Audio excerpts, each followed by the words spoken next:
Hello, welcome to food ഇൻഷി. ഞാൻ കുറച്ച് കോവക്ക അതേമാതിരി പൊളിച്ചിട്ട് വെച്ചിട്ടുണ്ട്. നമുക്ക് നല്ലൊരു ക്രിസ്പി ആയിട്ട് പൊരിച്ചെടുത്താലോ. ഇത് കുറച്ച് മഞ്ഞളിൻ്റെ പൊടി ഇട്ട് കൊടുക്കുക, അധികമൊന്നും വേണ്ട. അപ്പോൾ തന്നെ കുറച്ച് കുരുമുളകിൻ്റെ പൊടി ഇട്ട് കൊടുക്കാം, ഒരു എരിവിന് വേണ്ടിയിട്ട്. ഇതിങ്ങനെ ഒരു പരിപാടിയൊക്കെ ഉണ്ടെങ്കിൽ സ്റ്റാർട്ടറായിട്ട് പറ്റും. നമ്മളെ വീട്ടിലുണ്ടായത് തന്നെയത്. പിന്നെ കുറച്ച് ഉപ്പിട്ട് കൊടുക്കാം. പിന്നെ ഇത് ഉണ്ടെങ്കിൽ മാത്രം ഇട്ട് കൊടുത്താൽ മതി. കുറച്ച് വെളുത്തുള്ളിൻ്റെയും ഇഞ്ചിൻ്റെയും കൂടി പൊടിയാണ്, രണ്ടും കൂടി കൂട്ടിച്ചേർത്താം. പിന്നെ കുറച്ച് കുരുമുളകിൻ്റെ പൊടി ഇട്ട് കൊടുക്കാം. പിന്നെ കുറച്ച് കോൺഫ്ലവർ ഇട്ട് കൊടുക്കാം.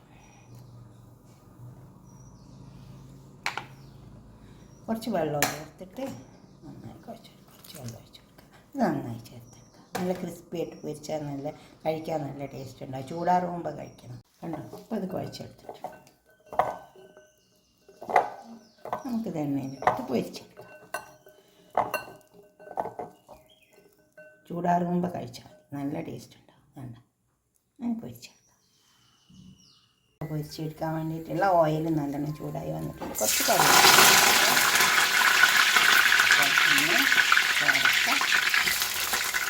ഇതിപ്പോൾ കോൺഫ്ലവർ ഇല്ലെങ്കിൽ കുറച്ച് അരിപ്പൊടി ഇട്ട് കൊടുത്താലും മതി കേട്ടോ. അപ്പോൾ നല്ല ക്രിസ്പി ഉണ്ടാവും. നന്നായി ഇറക്കി ചേർത്തിട്ട് വെക്കുകയൊന്നും വേണ്ട, വേഗം പൊരിച്ചെടുക്കട്ടോ. നന്നായി മൊരിഞ്ഞ് വരട്ടെ, അപ്പോൾ നല്ല ടേസ്റ്റ് ഉണ്ടാവും. അപ്പോൾ നമ്മളിട്ട് നന്നായി മൊരിഞ്ഞ് വന്നിട്ടുണ്ട്. കണ്ടു,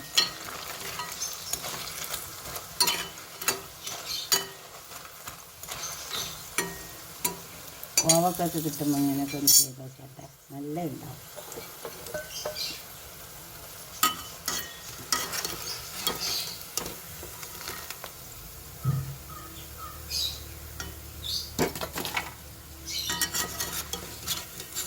ഇതുപോലെ ഉണ്ടാക്കിയിട്ട് നിങ്ങളുടെ അഭിപ്രായം നിർദ്ദേശമൊക്കെ കമൻറ്റ് ബോക്സിൽ നമുക്കിതൊരു പാത്രത്തിലേക്ക് തരില്ല.